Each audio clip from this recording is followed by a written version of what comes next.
अपने अपने mobile phone निकालें और जहां तक आवाज जा रही है अपने अपने मोबाइल फोन निकालें, उसकी लाइट ऑन कर दे पीछे तक।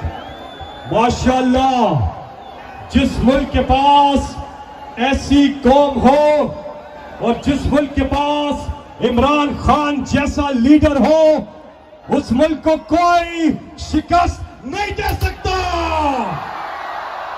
मेरे साथ मिलकर इस्तकबाल कीजिएगा। तशरीफ लाते हैं वो शख्सियत जिन्होंने आज से चंद हफ्तों के बाद इंशाअल्लाह एक बार फिर वजीर आजम पाकिस्तान का हल्फ उठाना है, इमरान खान। चेयरमैन पीटीआई इमरान खान टिक्सला में आज पावर शो, आवाम ने बड़ी परजोश इस्तकबाल किया। नाजरीन, ये मनाजर आपको दिखा रहा है सिर्फ IK टुडे यूट्यूब चैनल। इस वक्त पाकिस्तान तहरीक इंसाफ चेयरमैन इमरान खान टिक्सला में मौजूद, एक शानदार इस्तकबाल है।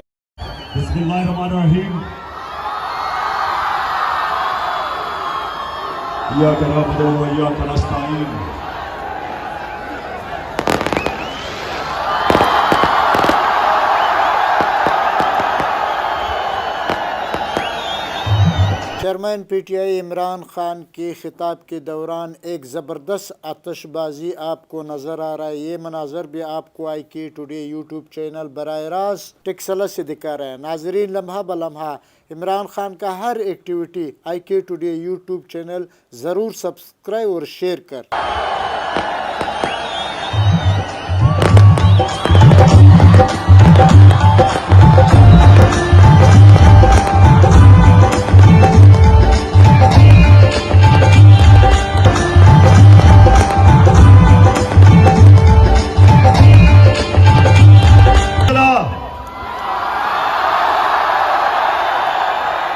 माशाअल्लाह,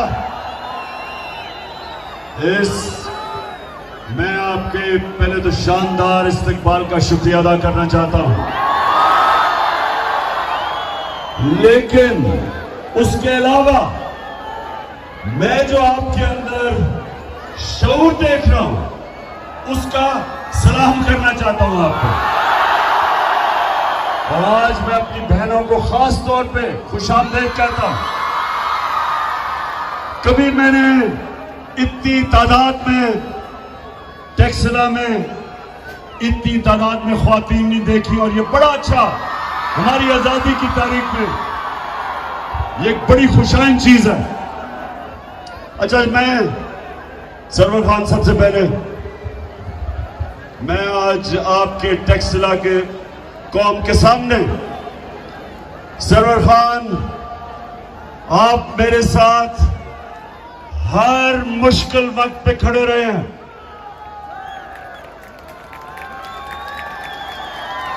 धरने में आप खड़े रहे, और जब लोगों के ज़मीर का सौदा हो रहा था, लोटे बनाए जा रहे थे, सरवर खान आप मेरे साथ खड़े रहे हैं। और मैं आज आपके हलके के अंदर सबको बताना चाहता हूं कि इस तरह के इस मुल्क को सियासतदान चाहिए जिनके ज़मीर की कोई कीमत नहीं होती। अच्छा टिक्सला, मैं सबसे पहले तो मैं जरा आज इस अमरीकी इंपोर्टेड उनके गुलामों की हुकूमत को एक मैसेज पहुंचाना चाहता हूं। ये दूसरी दफा मेरे घर पुलिस भेजी है, बल्कि तीसरी दफा।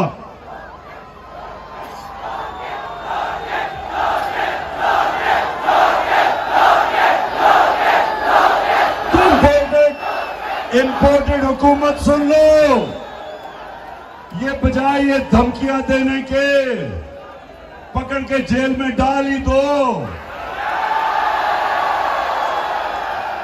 और मैं ये आज आपको अपनी सारी कौम को गवाह बना के इस इंपोर्टेड हुकूमत को एक पैगाम देना चाहता हूं कि इस मुल्क में जो हकीकी आजादी की तहरीक चल पड़ी है, तुम जितने मर्जी लोगों को जेलों में डालोगे, तुम्हारे पास इतने जेल नहीं। कौम तैयार है,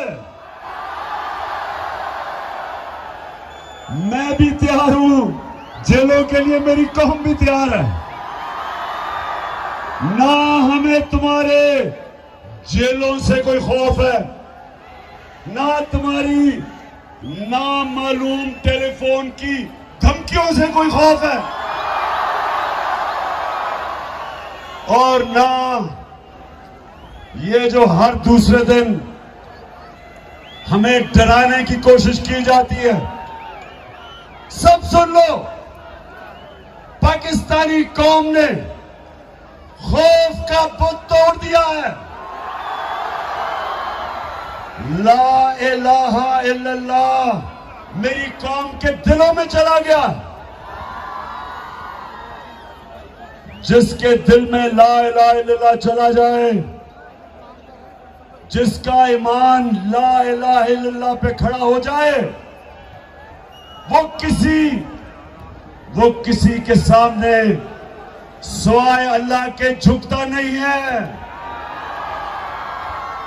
तो ये कौम आज तैयार है, मेरी कौम तैयार है। पहले बताओ, टेक्सला तैयार हो?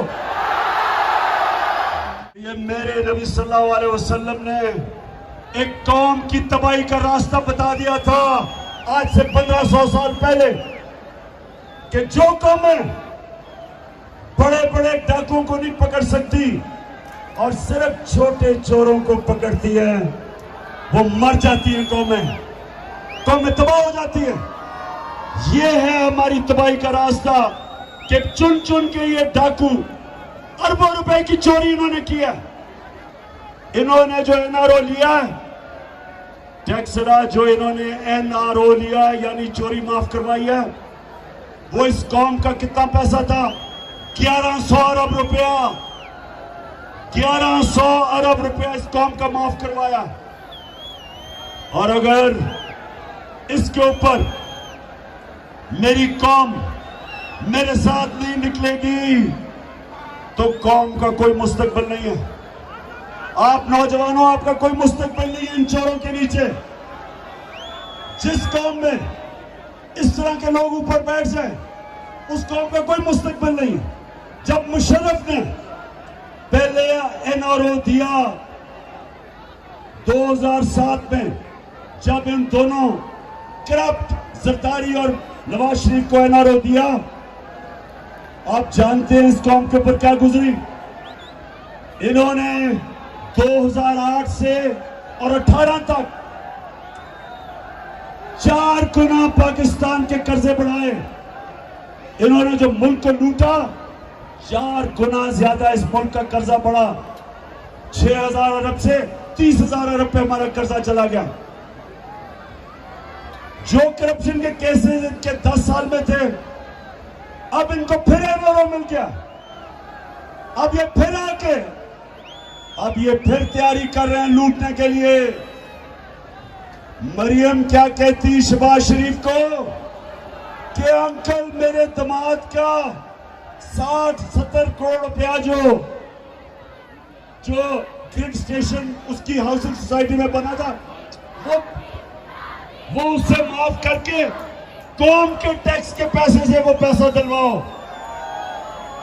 यानी शर्म नहीं आई कि पहले चोरी बच गई, फिर से चोरी शुरू कर दी, और फिर कहती है अंकल, शहबाज शरीफ को अंकल ही कहती है कि अंकल, वो हिंदुस्तान से मेरा जो दामाद है वो मशीनरी इंपोर्ट कर रहा है, तो उसको किसी तरह मशीनरी को अपने दो। यानी कि हमने कश्मीर की वजह से, जो इन्होंने कश्मीरियों का जो हक था, जो उनका स्पेशल स्टेटस था, 5 अगस्त 2019 को जो नरेंद्र मोदी ने उनका स्टेटस दिया, इसलिए हमने उनसे ताल्लुकात तोड़े। अब ये जब ताल्लुकात हमने तोड़े हुए हैं, उसके बावजूद ये उनसे मशीनरी इंपोर्ट कर रही है दामाद के लिए। मुझे बताओ टैक्सरा, मुझे बताओ, कि क्या हम कश्मीरियों की कुर्बानी पे सौदा नहीं कर रहे।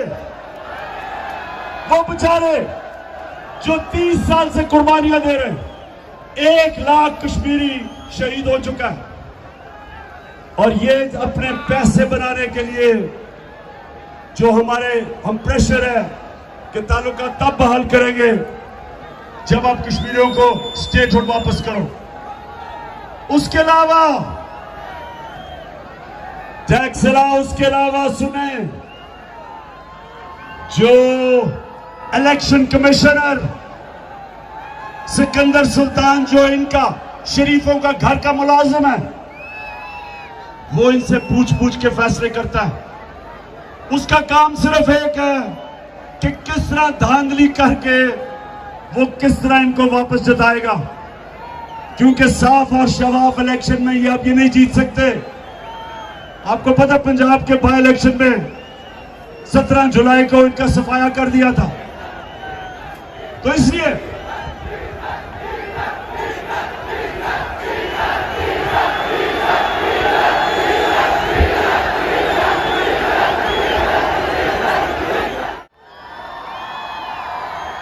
आपने सबने तैयारी करनी है, सबने तैयारी करनी है, क्योंकि टैक्सला जंजीरें गिरती नहीं है, जंजीरें गिरती नहीं है, तोड़नी पड़ती है।